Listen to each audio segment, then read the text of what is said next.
Welcome to the Right Room with Hilary Phelps, where we explore stories of transformation, resilience, and the power of finding your voice. Today, we're diving into a topic we all feel but rarely talk about: anger and its hidden role in emotional healing. I'm very excited to welcome our guest today, who is a global traveler, a leader in emotional release work, and someone who has turned personal challenges into a mission to help others heal. Ashley Velvet Frost is known for her work in somatics and emotional health, and she talks to us about anger, finding inner peace, and the healing journey that led her to share her experience worldwide.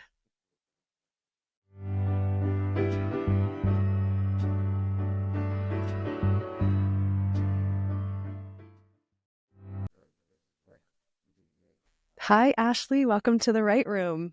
Hello, thank you so much for having me. I'm really looking forward to this conversation with you. Me too. Just a little background to those of you listening. We had a major snafu of trying to get everything set up for this, so we will not be stopped. This interview is happening, and I'm so excited for this. Thank you for your patience and perseverance. For those listening, give us a little background on who you are, kind of some of the work you do. Yeah, happy to. Hello, my name's Ashley. I'm currently based in Europe, in Amsterdam. I am in the States a lot, so I'm also happy to chat a bit about that at the end. But yes, I'm working with emotional release. In particular, I'm working with the emotion of anger. So not just secluded to that emotion, but that is normally the entry point in which way people find me, also because it's one of the most triggering emotions that exists for us in society at the moment. I used to work in corporate in my past life. Classic story, had a burnout, and that was already back in 2018. And my path to healing my body from chronic fatigue, from fibromyalgia, from depression was through finding my emotions. But the journey to that took lots of messy turns and twists and corners, and basically trying everything on the healing market and personal development field before finally thinking, okay, well, I tried everything else. Maybe I actually just need to look at the things I've been avoiding inside of myself. And at that point, I didn't have the tools or the knowledge of how to do that. This was also around the time people like Gabor Mate and The Body Keeps the Score were starting to come into like the public realm. And by chance, I found the emotional release training from my previous now boss. And I did that already 4.5 years ago. I started that, and the journey since then, I started working for my teacher. I was managing his company, so we were doing trainings around the world, teaching people emotional release. And slowly but surely, my personal journey with anger was coming more and more to the surface. And I just realized that no one is really focusing on it. There's like hardly anybody out there who's doing this work of specifically focusing on the niche of anger and what it means to us personally and collectively as a society. And yeah, that's really my mission at the moment, is to show people how to connect to your body, how to feel your emotions, how to manage the stress of daily life as a human on this planet in 2025, which is a lot. And yeah, but keeping the humility and the humanness with that, and not getting so wrapped up in the spiritual bypassing, the positive bypassing that's very common in the holistic fields. Yeah. And just keeping it a bit real as well. So One of my favorite things that I share with women is that none of the emotions are good or bad. They just are. And all emotions are information to try to tell us something. Yeah. Does that sound right? Fully, yeah. There's a common phrase that emotion is energy in motion. And this labeling of good and bad is actually just our mind trying to keep up with giving some kind of reason. And so, yeah, basically give it a story. It's just a very clever mechanism our ego makes to also give us sense of structure. And I mean, the ego is not a bad thing. It's just something that's like overdeveloped a little too well. And it's like protecting us from certain emotions a little too well. And nowadays it's causing us more stress than not. When I'm working with my clients in sessions, and a lot of them say those things. They're like, oh yeah, this is good, or this is bad, or this feels weird. And my invitation is always, is this pleasant or uncomfortable? Mm-hmm. Is this emotion a pleasant one, or is it slightly sticky? Is it slightly, there's some discomfort there. So to really navigate away from the binary definitions. I have this a lot, I have to say, when I work with American clients. They're like, yeah, I'm great. I'm amazing. It's good. It's awesome. It's great. And I'm like, those words are not allowed in these sessions. So what is underneath that? What does good mean? Because your good could be very different to mine. It's very subjective. The invitation of coming closer into authentic relating is like, can you actually tell me what is going on beneath the surface? Which takes practice. We're not all able to do that at the start. Sure as hell I wasn't when I worked in corporate. Because I find too that, at least myself included, that I'm like, okay, well, I understand it and now I want it to be, right? Like, well, I understand this, but the actual kind of integration of it, like those word changes, because it sounds so easy, like just change the word, right? Stop saying good, or not, instead of saying good, like really tell me. It's like, oh, it's so easy, but it takes a lot of work Yeah. And to make those little changes. honestly, love, like we are all going from like a top down, let's say, route into this work. So, I mean, I also was at a point in my life where I was devouring podcasts, where I was reading all the books, and I was like, I can tell you everything I need to, that there is about developmental trauma and about how all this stuff happens and why it happens. But no one is really giving the structure of, okay, well, what do I do with that? How do I make, like, there's this quote, the longest journey you'll ever take is the 18 inches from your head down to your heart. Wayne Dyer. And that's the majority of what I'm doing. And my work in sessions with people is guiding them into the body again, because that's a scary place to be. That's a place that we don't know what lays beneath the surface. Is it going to be terrifying? Is it going to be shameful? Is it going to be icky? Is it going to be something that we didn't want to look at? Or is it also going to be actually very joyful, which is also sometimes very hard to allow into your life and into your experience? Like, we also think we always have to find something wrong. And what if the medicine is actually just being with whatever is present unashamedly? And that's why I just posted a video today that says your emotions don't have to be anything complicated. And if anyone's trying to sell you that it's some complex method that you need to be able to regulate and to do finding the deep trauma, it's like, no, like, it's actually very, very human. It's very simple. And your best example is to just look at little toddlers, because they're normally the best example of how to express your emotions. I said that I started doing some of this work, a lot of somatic work and working with a therapist, and you'd shared on your Instagram the same process I do personally and with the women that I work with is name the sensation in the body. Where is it? Is it a thought? Is it a feeling? Is it a color? Is it like what's coming up? It's not, if the brain starts to go, see if you can come back to the sensation. And I've steered away from that feeling, because then it's that good, bad, happy, sad. It's like, what's the sensation? And so, but I feel like that brain starts to come in as a protector. Like, nope, this is, and even when I started doing it, I was like, this is stupid. Nope, nope, don't, right? And all of these things start to happen. It's such fascinating work. But can you talk to the emotional release work that you do? What is that? And you said you kind of studied it. I mean, what does that mean in terms of the work? Yeah, it's interesting because the word emotional release, and maybe also the trainings and the company I was with before, the misconception a lot is that it has to be about releasing. And this year, I'm setting up my own institute for emotional release. So to start training more people, because I'm done with working for someone else. I'm going to work for myself and do it in the right way. And what the core essence of this is emotional release is first of all about your own emotional mastery.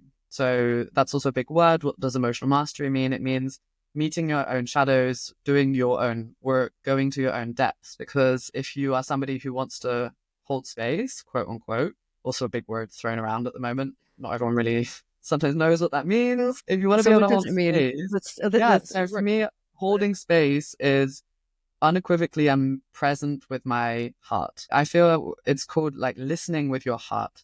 So I'm not thinking about my dinner. I'm not thinking about necessarily a process I need to take my client through in that moment. I'm just purely being present, because the energy field from the heart, I mean, the Heart Institute, Heart Math Institute, have measured the heart has the same energetic field as a football field.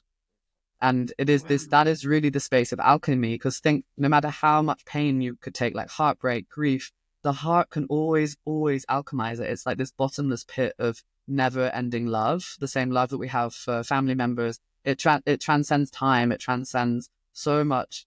That's the energy you're tapping into when you're truly holding space. And it's not coming from a place of ego, where that's what you're battling a lot. A lot of people in the spiritual field are like, I've transcended my ego and that makes me better. And it's like, well, then you have not transcended your ego. You're just full of shit. So emotional release training is that in itself, like the medicine of you being a human being in connection with another human being and fully unshamedly witnessing them in whatever wants to arise. So the medicine in itself is just the you being two humans. And that in this room, in this space, where you have a session, anything is welcome. So they know that no matter what sound they make, what face they make, no matter what they say, no matter what part of them arises, maybe it's the burglar or it's the shameful, I don't know what words coming, I don't know how PC I need to be on this, but you know what I mean? The parts of us, the seductress, the rapist, like they can all be present because they are archetypes of the human psyche. And so emotional release is really an embodied form of shadow work, that these parts that we shame, the parts that we put aside, like that voice you had coming in your head of like, this is stupid. It's like, whose voice is that? Where did this come from? Where did it originate from? And just to add on the last part, because there's some school of work, like people with David Bedrick, who work a lot with unshaming, and it's amazing work that he does because it's so gentle and it's so slow, but it's a really, without much of a story, just the show me like with your hands how this feeling is, or show me with your face, or what sound would this make. He really works with the body as a way of expressing without there needing to be a story, which is amazing. But on the other side, sometimes we do really want to get to the core of like, what topic, like where did this come from? What moment with my parents, what moment at school, was this even past life? Was this when I was in the womb? This is the kind of insights that really come up in these sessions without the use of any drugs. And people really come out of them like, did you just spike my tea? Like, what happened? I'm like, I promise this is all what happens if you just lay down, shut your mind off, and you go into the body.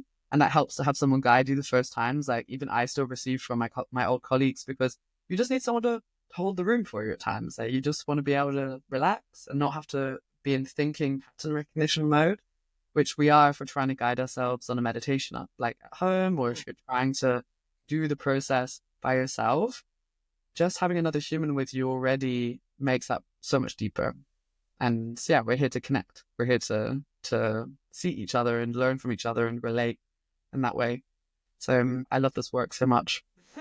I have so many questions. And we talked in the I'm beginning sorry. before we hit record, we are like, we might need part 2. And I think that is probably going to be the case because I consider myself knowledgeable in a lot of somatic work, not to your level, or, I've done some studying in practitioners, but there's so much. And I think, in my opinion, is somatics is the way. Somatics is 100% the way for healing, that tapping in, releasing. And it sounds like a little bit about what you said. Is this similar to like inner child work when you talk about kind of like going back to that moment when, is it like a regression, or is that kind of how you get people set up for this work, or how does it? Yeah, so what I love about this work is it's also very determined on the person in front of you on the day. So there's literally, I love it because you have to be super creative and really trust your intuition in the moment. There is no process that we follow. There is simply a toolbox you can draw from of what comes through, and we really also teach people to trust their intuition so much, because it's not an 8-step method to releasing. Yeah. It's so human.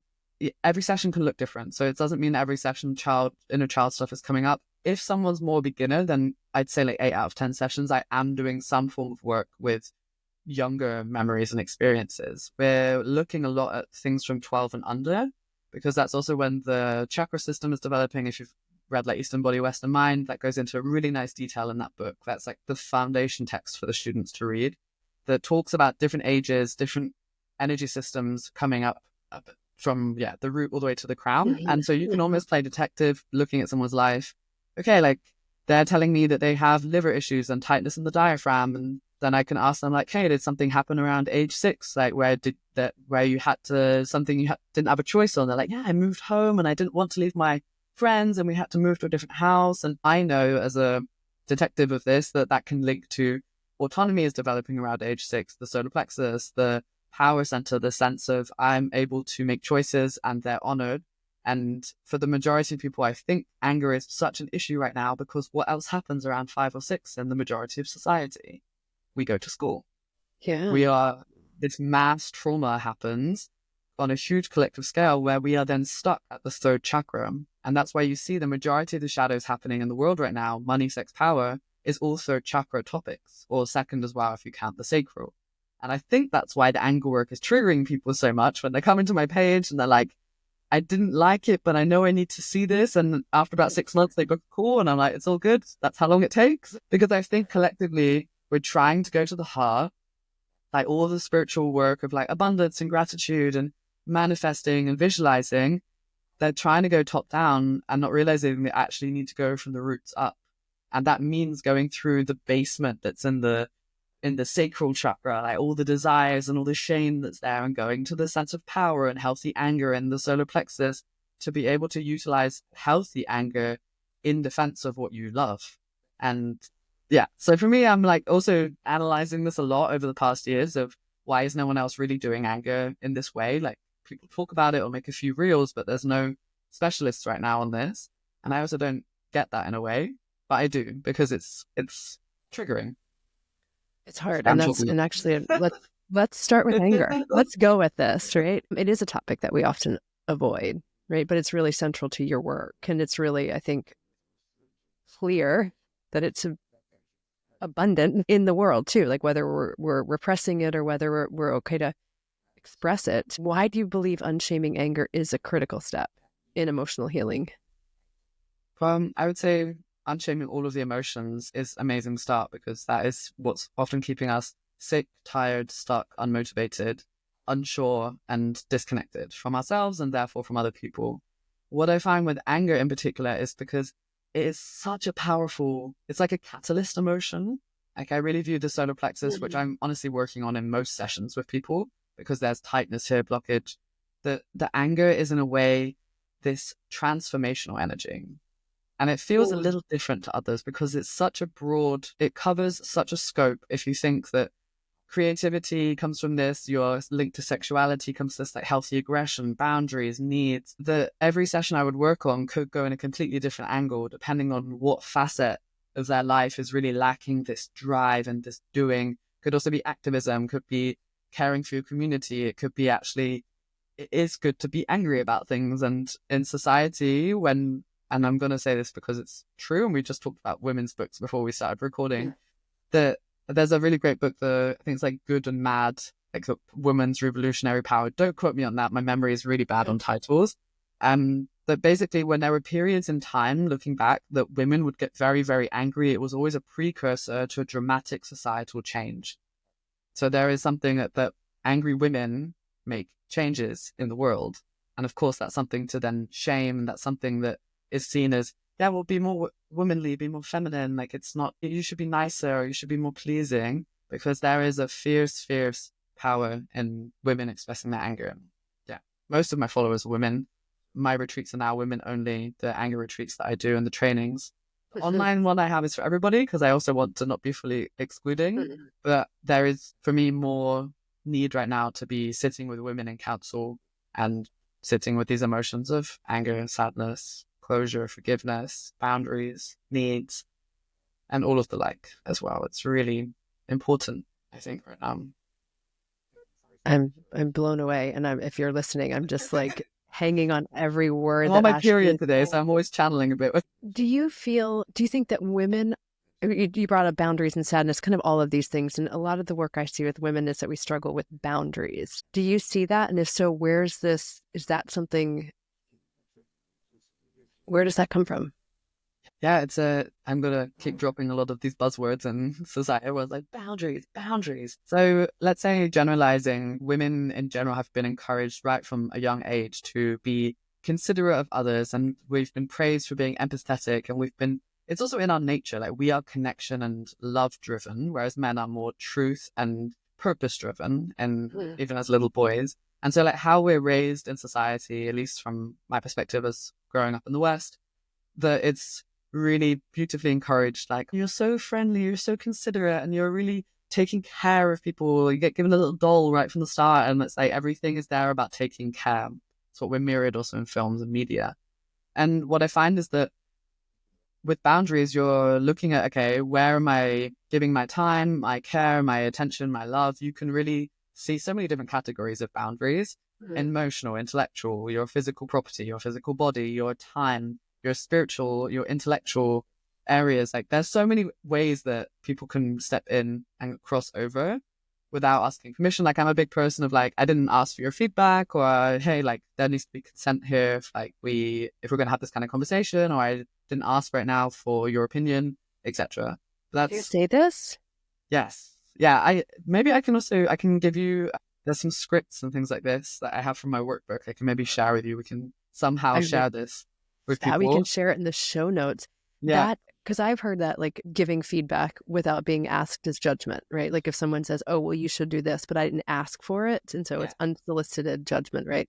Or unsolicited feedback. But I'm so impressed just say, I didn't consent to have this conversation. I would love to see those scripts. And I know a lot of listeners would say, that's incredible. Yeah. May I How does ask that if in feel? that situation, what is coming up for you? If you wouldn't, if someone comes up to you and says like, just like, oh, yeah, well, you should do this. And in your inside, you sense that like bit of fury. It's just like, especially if it's just, I'm Yeah. generalizing, but it's maybe like a white middle-aged man that thinks he just knows better.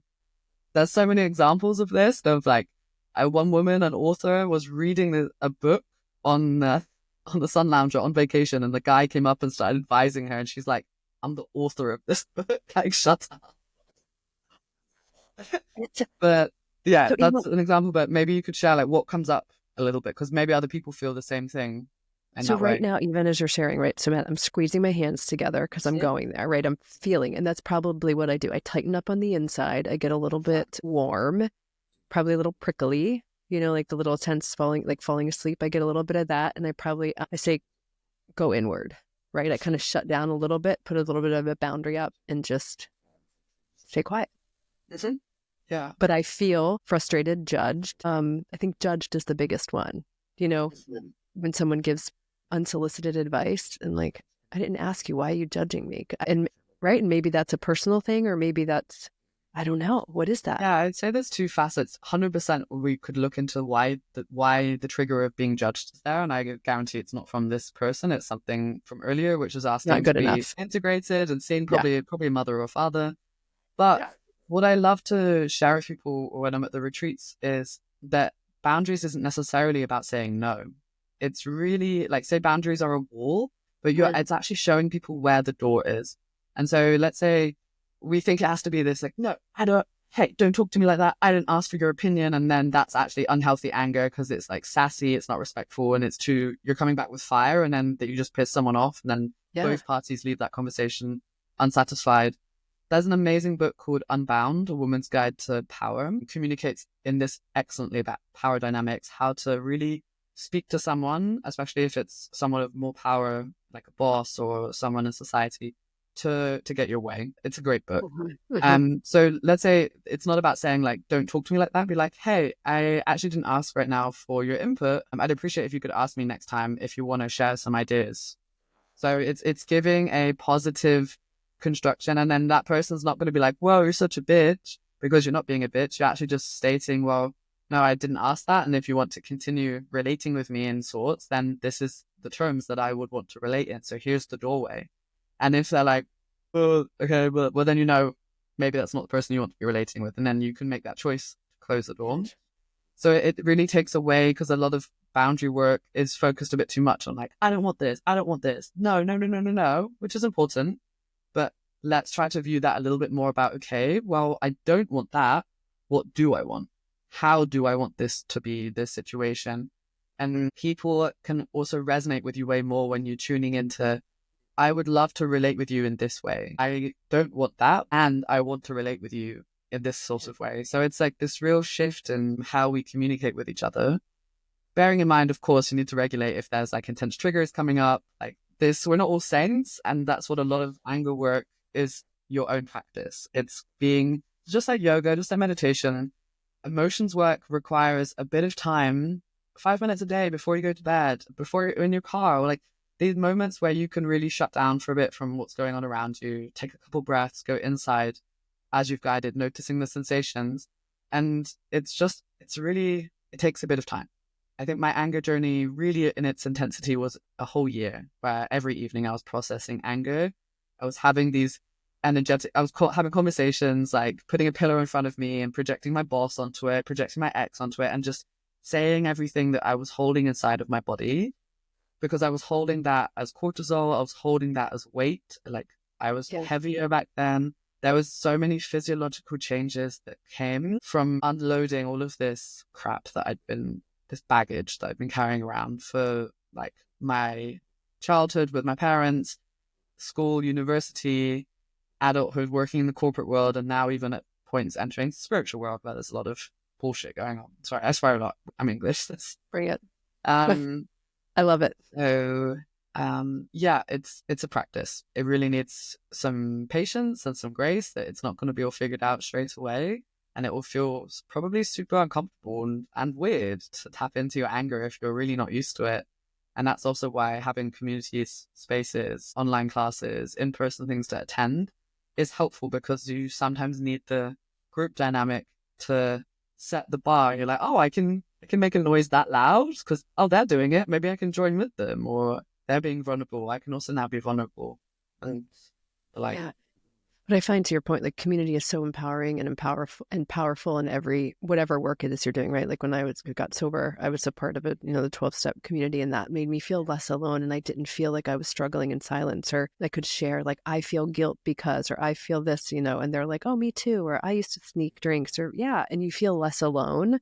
And I know now, like women, doing the work, it's like, I mean, even now I'm in a process group with other women, and I was like, I can't believe I did this the other day. And they're like, oh, I did that twice yesterday. And I didn't. And you're like, oh my gosh, thank goodness, yes, right? Because you can perpetuate that story in my mind to be like, I'm the worst, or I'm this, or, and something you said too, which I think is really worth pointing out again, is that it took you a year. I think there's also this idea that once we want to do something once and we want to be great at it, and we want to just have all the trauma and all the emotion that we don't want to feel just to be gone. Well, I'm going to learn this and then I'm done with it. Um, and to your point, like, I do that. So someone asked me the other day, like, what's your non-negotiable? And I was like, my non-negotiable is multiple times a day. I regulate my nervous system by the process that we learned. I check in because I can get frenetic and go throughout my day and think I'm fine. And my partner laughs. He's like, I'm fine. I'm fine. No, I'm fine. He goes, 3 fines means you're not fine. Like, because we just keep going. And so, I just wanted to double down on that it does take its time and practice, and it sounds like consistency. yeah, it's like, sorry, it's not making a great selling point in a way, because it's like, it takes time. It's going to be messy. It's going to be sticky. And that in reality, is there an end point?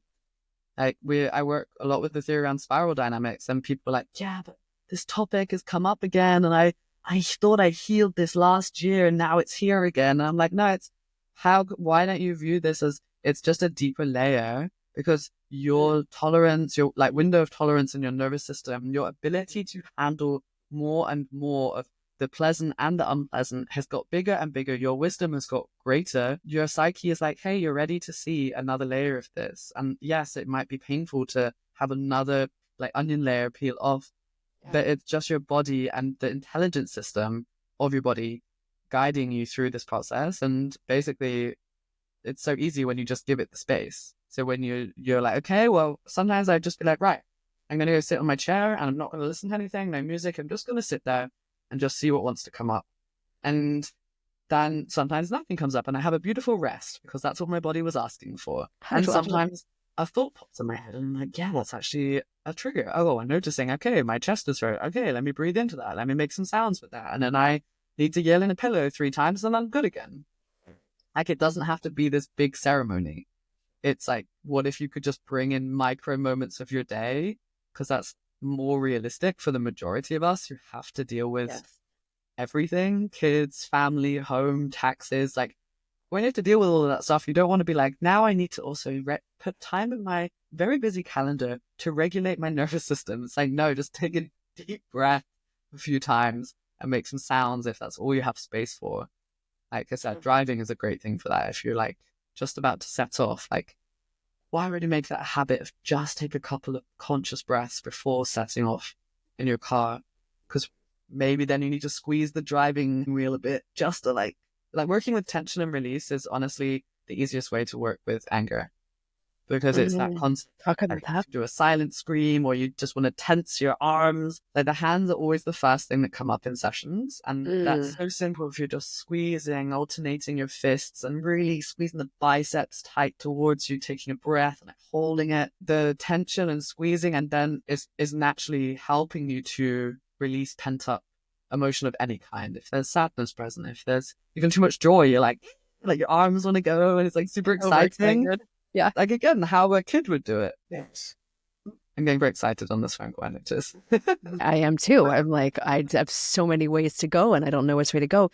But I think also what you're describing is just the ability to sit with ourselves also feels very hard, right? Because when we have these when we don't have to feel the emotion or we don't have to deal with it, it's easy to just keep going, right? But if we stop and we, like you're describing, just sit down for 5 minutes and see what wants to come up, that can be really uncomfortable. So how do you recommend, I mean, you know, because I've also done the screaming into a pillow, and I was very uncomfortable when I did it. I worked with a trauma therapist, a somatic therapist, and she said, um, just try it. I'm like, there's nobody around. No, my son wasn't home. There's nobody else, nobody. And I was like, my gosh, what if, like, what is that? Where is that? Where does that come from?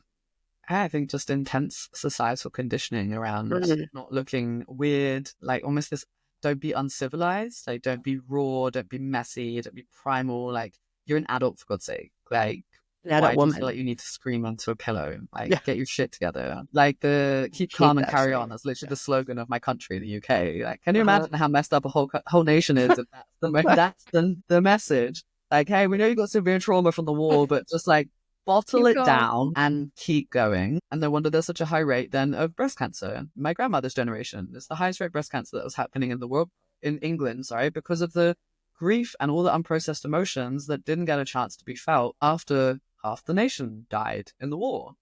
And you can, from those kind of things, it's like, okay, I would love that people would notice I need to do this. Like, I need to take that moment to be still and I need to take more space.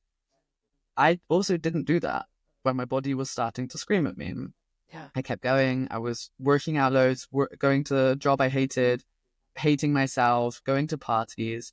And I only did the work that was needed when my body shut down. And that's often how people get to this. They're like, okay, I've had a burnout, or I've had a nervous system crash, and I'm so sick, or I've got long COVID now, and I don't know how to recover from this sort of thing. And that's how most people find me. I wish it wasn't that way. Mhm. And I see it more and more that the more this information gets further up that chain of people who are just a little bit stressed as opposed to having a breakdown, that it gets more and more known.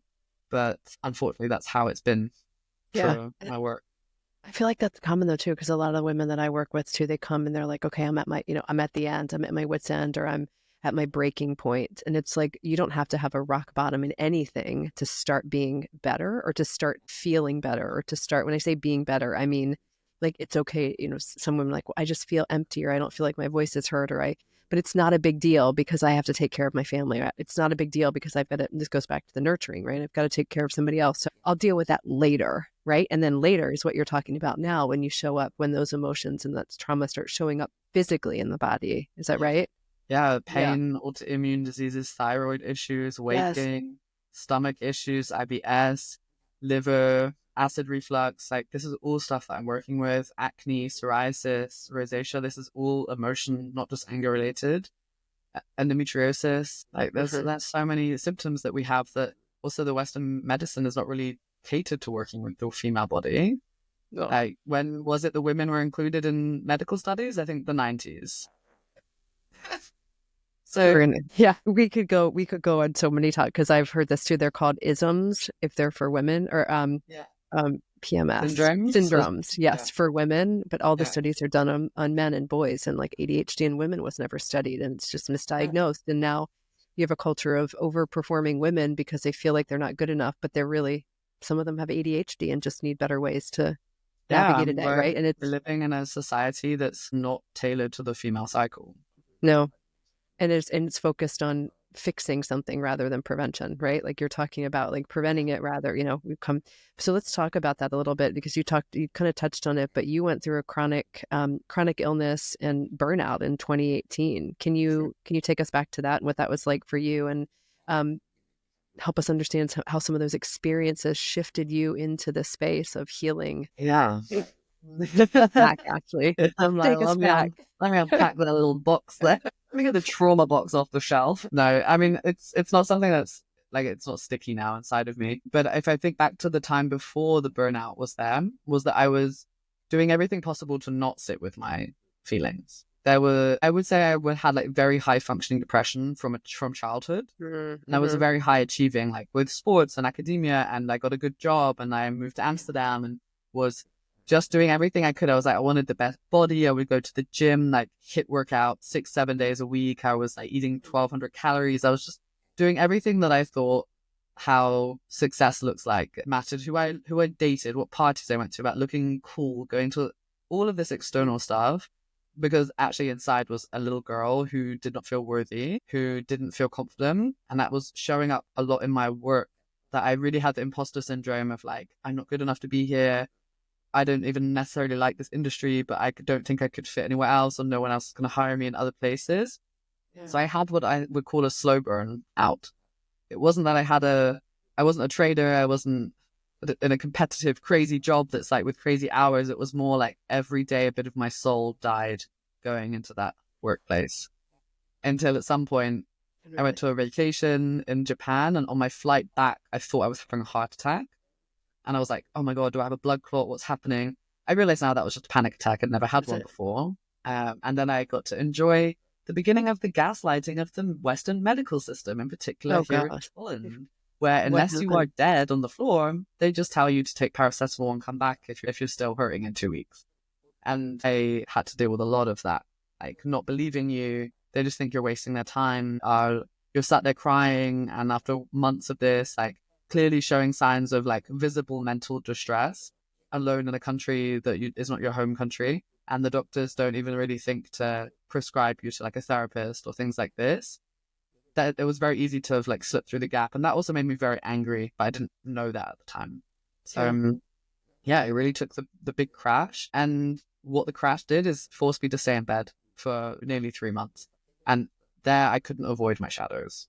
So what really transpired for the like following 3 years was a very intense journey with the things I've been avoiding, the parts, like I work now a lot with parts work, Hmm. IFS, Hmm. and that some of those parts like really had a lot to say, and they were not pleasant, and they needed their space to come up. And I thought I was going insane at certain points. And I was like, will I ever feel joy again? Like I had multiple moments of not wanting to be here on this planet. And it was to sit with that and to meet myself at that point. And then that was when the anger work had started coming into my life through a retreat that I happened to attend, where they taught us these exercises. And it just so happened that the moment when I hit this point of not wanting to be here, sorry if that's trigger warning, but I was just filming some of these anger exercises for my Instagram just to see. And I found a sense of self responsibility again, where before I'd been in this victim mentality of like, I'm waiting to be saved. This wounded maiden, like I also work a lot with the archetypes, like maiden to mother, the journey to mature feminine. That's a thread throughout the retreats that I do, where I was waiting for a man to save me. I was waiting for a job to save me. I was waiting for the doctors to finally give me a diagnosis that would explain everything. And then my life would have meaning, or my sickness would have meaning. And as opposed to actually realizing that I'm the one who's getting me out of this. And that shift is what came with that year of anger work. Then crazy things happened where I suddenly started working for my teacher. Like 2 days later, I got a phone call like, hey, do you want to come work with me? That was the shift. And then 6 months later, I stopped living in Amsterdam and I went to be a digital nomad with that company for 2 years, 2.5 years nearly. So it was very crazy for me how much shifted when I stopped getting in my way. And that's what's happening a lot with my clients. The anger and all emotions are your catalyst to really an authentic life, and a life that's not always like, it's not always fun, because we, like you Yeah. said, the emotions, they're here to tell you something. If you feel really sad, it's probably because you lost something that you valued, or you actually cared about something. Like sometimes it's so beautiful to feel sad because it means that something pleasant had happened. Like it gives the pleasant thing value. Same with fear, same with anger, same with disgust. They're such signals for you. They're really a messenger. And it's just like being open to hearing them and deciphering what they have to say. Is part of it that work kind of that mindset shift? And what I mean by that, when you were just talking about that, right? Like I was just thinking, so my dad passed, two and a half years ago, and there's sadness, right? And so instead of thinking it of it as I'm missing out, I regret, looking at it as that sadness is showing me how much I loved him, right? Is that Yeah. part of it too? You know what is that question There's a clear? Kind of. Shakespeare quote that fits this. Like, it's better to have loved and lost than never to have loved at all.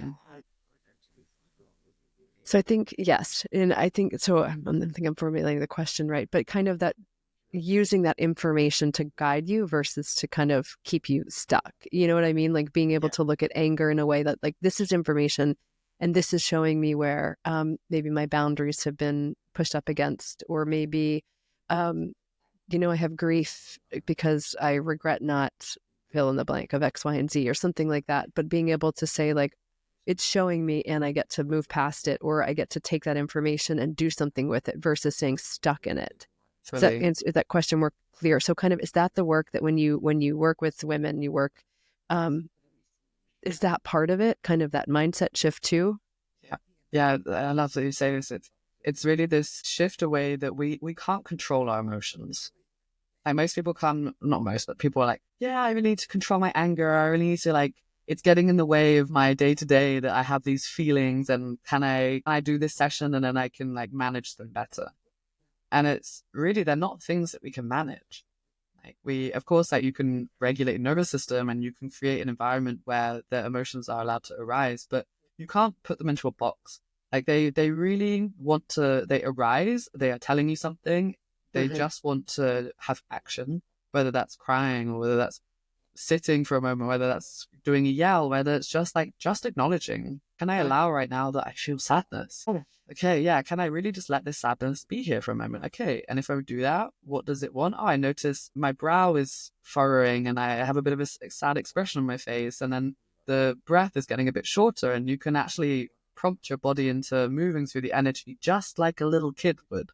So like there would be like that movement comes, and you can already just trigger that energy to move itself. So yeah, we can't control them. That's the beauty of it. The emotions really are transitory. Like they arise, they want to show you something, and they want to go again. Yeah, we want Kind to of like process a them. We don't ghost. want to change them, right? Yeah, we want to Like in process a horror them. movie, Yeah, they're like a yeah, ghost arises, and it's like, see me, and it's like, okay, ghost, I see you. You can pass on to the other side I now, and it's like, acknowledge you. thank you. That's really what our emotions are when they're arising. If they're like older ones, even present ones, Yes. they just want to be seen. They just want to move on. My friend, her name's Laura Cathcart Robbins, and she wrote a book, and she's funny and incredible. And she was on this podcast, and she said to me, she's like, emotions are like children. You can't lock them in the trunk, but you can't let them drive the car. I was like, yeah, it's really good. And she's like, I borrowed that. It wasn't, but it's so true. But I think to your point, it's just acknowledging them. Like sometimes they're like children that just want that awareness, acknowledgement. I see you, I feel you, I'm going to process you, and then they're not going to stick around forever. But it's Yeah. information. Uh, Um, I just want to add that because you said you have a lot of experience with somatic experiencing in that way, and that is the core essence of it, right? No matter if it's a pain arising, say, oh, my right shoulder is twitching and it hurts right now, or I have a memory coming up, or I feel sadness and it's prickling my eyes right now. The core work with this is, can you allow whatever is present? So the way I love to describe this, if we have majority women listeners, if you've ever had cramps with your period, when that pain arises, it's so easy to want to push it away. Like, I don't want this here. I don't want to feel pain right now. And every time the wave comes, it's like, no, I don't want this. Same with birth, almost. The riding the waves of contraction. When any pain arises, if it's a headache, if it's your shoulder hurts, if it's your knee hurts, that we're more often or not rejecting our experience. Like, I don't want to feel you. I don't want to feel you. Oh, this hurts. This hurts. This hurts. But what would happen if we would let ourselves sit with it and breathe into it? Okay, can I allow right now that I'm having a cramp? Okay, can I breathe into the cramp? Can I lean into it? And that is what it means to really be able to regulate and master any emotions that arise, because our body is giving you pain, and it's often emotions talking through symptoms, through tension, that it's so simple. Just, can you be with it? Can you breathe into it? Can you emote, express with it? And just see what information you get with that. And it, more often than not, simply giving awareness to a state of being yeah. changes something. And then you get to be aware of the next state of being. Oh, and the next state. And then we keep going until we die. So It's a process. But I love that because what you're bringing up really is, it's like children, right? Like I have a 7-year-old, and if he doesn't get my attention, he'll start, he kicked the door the other day really hard. And I was like, and I went in, I'm like, what are you doing? He's like, oh, I wanted your help. And I'm like, he's like, I asked, and I was like, I didn't hear you call for me. He's like, well, I just really needed you to come here now. And I'm like, so it's like a child, right? Like banging on the door, come, yeah. come, because they know. Ashley, we are definitely going to have a part 2 because Yeah. I'm looking at our time, Always but remember TV. yeah, I love that. But for somebody listening who might feel overwhelmed by their emotion, what is one actionable step they can take today to begin unshaming and kind of releasing the anger? So I'm going to go give a very basic one first. We talked about a bit about these deep breaths. And Yes. this can be even quite revolutionary in sessions because it involves making a breath with sound. And that in itself is sometimes like, it's a bit weird. Don't know Yeah. if I like Well, what does that. that look like? Really taking a deep breath in and sighing out with an audible exhale. Really starting to open that channel. So the vibration of the, let's say like it's a sigh, also vibrates the vagus nerve, which is also like almost like a hum. It's also relaxing your body.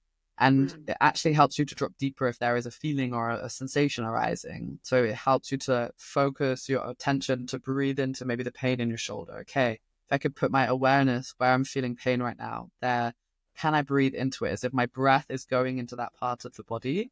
Expressing with sound is that you're almost creating this channel where the energy that may be stuck in that point is finding an outlet. And because we find words difficult sometimes, maybe really at the start of this journey, you can't tap into what that pain wants to say, which would be the next step. Like, what does this pain in my shoulder want to say? If I just say without thinking, without trying to analyze it, it's like, I want to go home. Oh, that was weird. Where did that come from? Why does my shoulder feel like it wants to go home? And then you can see like, what does that move in you? What does it land? But like, yeah, the beginner step of that is simply expressive emotional release, breathing multiple times a day, even in the supermarket. Whenever I feel dysregulated, I take a really big breath like that, and it helps as a starting point. Yeah. I notice that sometimes even when I'm falling asleep at night, I'm like, if I can't, I'm like, oh, and then I Yeah. can take a couple of deep breaths and that just kind of helps like settle in. Okay. Where can people, I know you shared some fun things with me before we started recording. Where can people find out about your retreats? Where can they find information about working with you? Share what you have coming up with Me too. Yeah. So women. I am based in Europe until end of April. I'm coming to the States for 2 or 3 months. You are. Yes. Still We confirming the need that. exact schedule, but there will be two, at least, women's anger alchemy trainings happening. So like 5-day in-person trainings to go Where? through Nowhere. this sort of process of navigating with other women, the sadness, the anger, the activation, and what you do with this. Like the alchemy part is very important. That's an integral part of my work. It's like, what do I do with all of this emotion that I found now, and how do I make changes and bring that into my life? And for those of you who are not in the US, I will be launching on the 1st of February the Anger Alchemy Method online. So in March, this will start an online journey, weekly calls, live videos, all an online course. So that's like a condensed version of what we do in the in-person retreats as well. So yeah, there's a lot of things going on. Oh And I have my a gosh. community, but you'll see that on my Instagram, the Academy of Anger. That's the platform where there's classes happening, a community space, library of all the different classes before. And it's not just anger, it's like somatic healing, nervous system regulation, shadow work calls. Like I've got a lot of my old colleagues from the emotional release world teaching in there as well.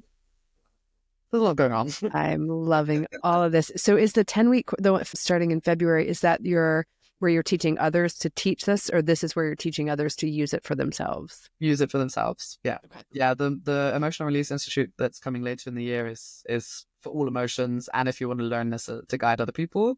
But I'm just Yeah. starting first with what's closer to my heart right now is the anger, and Teaching like other. really just getting a resource out there so that people can self-study if they want to, or they can join it live and start diving into this topic.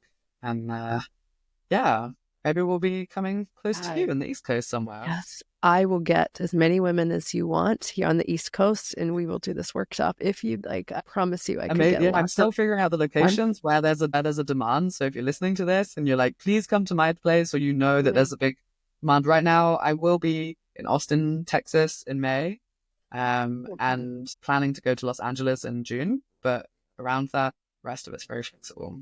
So I haven't made yet plans for the East Coast. Okay, I'm on Yeah, it. that's I'm all. going to get you to the East Coast. You tell me how many women you need, and I'll start a campaign of finding them to be there.